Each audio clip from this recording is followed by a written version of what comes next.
আমি এই হলে এটা সহ ১৫তম বার ঈদ করতেছি। উত্তরবঙ্গ যাতায়াতের সময় অনেক ভিড় এবং ঝুটঝামেলা পোহাতে হতো, এই কারণে থেকে গিয়েছি। অনেক সময় তো বাড়িতে ছিলাম, এখন প্রয়োজনের তাগিদে ঢাকায় থেকে ঈদ করা হয়। সামনের ঈদগুলোতে চাইব পরিবারের সাথে ঈদ করতে এবং ভালো কিছু করে সমাজে নিজেকে প্রতিষ্ঠিত করতে। মূলত হচ্ছে যে এই ঈদের দিন সবাই অনেকেই হলে থাকছেন, কেউ বাড়িতে যাচ্ছেন না, কেউ হয়তো বা কেউ বলছেন যে চাকরির জন্য আমরা এখানে স্টে করছি, অথবা কেউ বলছেন যে আমাদের কারো বাবা নেই, কারো মা নেই, অথবা হচ্ছে যে পারিপার্শ্বিক কারণে অনেকে যাচ্ছেন না। আপনি তো মোট 14টা ঈদ শেষ করে ফেলেছেন, এখন এলো 15তম ঈদ। তো আসলে এর ব্যাখ্যাটা কি? আসলে ঈদের দিন আসলে হলে থাকাটা আসলে এটার কারণটা কি? সবার আগে আপনাকে জানাচ্ছি ঈদ মোবারক। আপনাদেরও ঈদ মোবারক জানাই, ঈদের শুভেচ্ছা সবাইকে। আর ঢাকা বিশ্ববিদ্যালয়ের হলগুলোই মূলত ঈদের সময় খোলা থাকে। অন্যান্য অনেক বিশ্ববিদ্যালয়ে আমি খোঁজ নিয়ে জেনেছি এটাও একটা হলে থাকার কারণ। এবং বিশ্ববিদ্যালয় কেন্দ্রিক নানান ধরনের কাজ থাকে, অনেকের চাকরির, পড়াশোনা কিংবা পারিবারিক জটিলতা, অনেক কারণেই বাড়ি যাওয়া হয়ে ওঠে না। এবং হল কর্তৃপক্ষ আমাদের বিশেষ ধরনের খাবারের ব্যবস্থা করে থাকেন। এমনটা নয় যে সামর্থ্যের অভাবে অনেকে থেকে যাচ্ছে, হলে একটা ভালো লাগা কাজ করে এবং প্রয়োজনীয়তা এখানে সবার আগে মুখ্য। আমি এই হলে এটা সহ 15তম বার ঈদ করতেছি। আসলে কি এই যে 15টা ঈদ আসলে কেন করলেন আসলে এই হলে থেকেই? পড়াশোনা, বিভিন্ন প্রয়োজন এবং একটা সময় ছিল যেমন ঈদের সময় আমার বাড়িতে উত্তরবঙ্গ যাতায়াতের সময় অনেক ভিড় এবং ঝুটঝামেলা পোহাতে হতো, এই কারণে থেকে গিয়েছি যে ঈদ করে তারপরে কিছুদিন পর বাড়ি যেতাম। কিন্তু হচ্ছে যে এই যে দীর্ঘ 15টি বছর অনেকে তো মনে করে যে আসলে ঈদের দিন পরিবারের সাথে একটু ভাগাভাগি করি না। আসলে আপনার কি এমন মনে হয়নি যে 15টা ঈদ করেছেন, আসলে ঈদের দিন তো একটা আলাদা একটা মজা, যে সবার সাথে একটু দেখা হবে, আসলে আপনার কি এমন মনে হয়নি?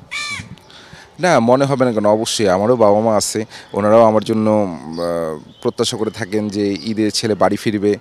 হ্যাঁ, কিন্তু আমি বুঝিয়েছি যে প্রয়োজনটা, অনেক সময় তো বাড়িতে ছিলাম, এখন প্রয়োজনের তাগিদে ঢাকায় থেকে ঈদ করা হয়। আর 15তম বছর বলতে কি 15তম বার, হ্যাঁ, এমনও হয়েছে যে রোজার ঈদ বাড়িতে করেছি কিন্তু কোরবানি ঈদ ঢাকায় করছি, কিংবা কোরবানি ঈদ বাড়িতে করছি, রোজার ঈদ ঢাকায় করছি হলে থেকে। তো অনেকে তো বলছে যে বিভিন্ন কারণ, দেখা গেছে যে বাড়িতে গেলে বলে যে বিয়ে করে দেবো, অথবা হচ্ছে বাড়িতে গেলে বলে যে চাকরি হয় না কেন, অথবা বাড়িতে গেলে বলা যাবে ফ্যামিলি অথবা ওর সাথে অ্যাটাচড না, মানে ফ্যামিলি ওর সাথে ঠিকমতো কথা বলছে না। আসলে এমন কোনো কারণ কি থাকতে পারে কিনা? না, আমাদের ঢাকা বিশ্ববিদ্যালয়ের শিক্ষার্থী হিসেবে আমাদের কাছে পরিবার, সমাজ, সবারই প্রত্যাশার চাপটা অনেক বেশি, এটাও একটা কারণ। এবং ঈদের সময় অনেকেই আসে, অনেকের সাথে দেখা হয়, কথা হয় এবং নানান প্রশ্নের মুখোমুখি হতে হবে। এই চিন্তাভাবনা থেকেও অনেকে বাড়ি না গিয়ে থাকে, এটাও আমার একটা কারণ না যাওয়ার। কারণ পরিবারের এবং পারিপার্শ্বিক প্রত্যাশার চাপ এখনও পূরণ করে উঠতে পারিনি। মূলত হচ্ছে যে এখন আপনি কি করছেন, অথবা হচ্ছে সামনে কি প্রত্যাশা, সামনের ঈদগুলোতে কি প্রত্যাশা? সামনের ঈদগুলোতে চাইব পরিবারের সাথে ঈদ করতে এবং ভালো কিছু করে সমাজে নিজেকে প্রতিষ্ঠিত করতে। শিক্ষার্থীর পক্ষ থেকে আমি যেটা বলবো যে আজকে আমি একটা ঈদ যেহেতু পরিবারকে ছাড়া করছি, ভবিষ্যতে আরও যেন দ্বিগুণ আনন্দ নিয়ে এই ঈদটা আমি পরিবারের সাথে করতে পারি। আর পরিবারের অন্যান্য সদস্যদেরও বলবো যে বলে নেই 15টা ঈদ, একটা ঈদ বলেছেন, হ্যাঁ, তাহলে জীবনের বাকি 30টা ঈদ যেন আমি পরিবারের সাথে অনেক বেশি আনন্দ সহকারে করতে পারি। আর পরিবারের সদস্যদেরও বলবো যে আপনারা আপনাদের সন্তানেরা যদি আপনাদের ছাড়া ঈদ করে কখনো বেশি মন খারাপ করবেন না, হয়তো আগামী দিনের ভালোর জন্যই সে আজকের ঈদটা আপনাদের ছাড়া করছে। আরেকটা হচ্ছে যেটা বললো যে একটু আগে তো আপনার সহকর্মী অথবা আপনার ছোট ভাই যেটা বললেন যে আসলে ভয়ে ওনারা যাচ্ছেন না, পরিবার যদি আবার অন্য কিছু বলে যে এই চাকরি করস না কেন, অথবা হচ্ছে অন্যের ছেলে তো উমুক চাকরি করছে, অথবা হচ্ছে যে বিয়ে করে ফেলতেছে তুই বিয়ে করছিস না এখনো, হ্যান না তেন না। তো এই ব্যাপারে মানে কোনো গার্ডিয়ানদের কোনো আপনাদের কোনো তথ্য দেওয়ার আছে কিনা, অথবা ওনাদেরকে কিছু মানে কোনো নিবেদন করবেন কিনা? আমরা বাংলাদেশের শ্রেষ্ঠ শিক্ষা প্রতিষ্ঠানের শিক্ষার্থী। আমরা চাইলেই অনেক চাকরি করতে পারি না, এটা আমরা ভালো করেই বুঝি এবং আমাদের পরিবারদেরও আমরা বোঝানোর চেষ্টা করি যে আমাদের পক্ষে এতটা নিচেও নামা সম্ভব না। হ্যাঁ, আমাদের প্রত্যাশার চাপটা এর আগেও বলেছি যে অনেক বেশি থাকে, যার কারণে আমরা, হ্যাঁ এটাও কারণ যে এই কারণে অনেকে বাড়ি যায় না। আর বিয়ে শাদীর ব্যাপার সেটাও একটা আছে।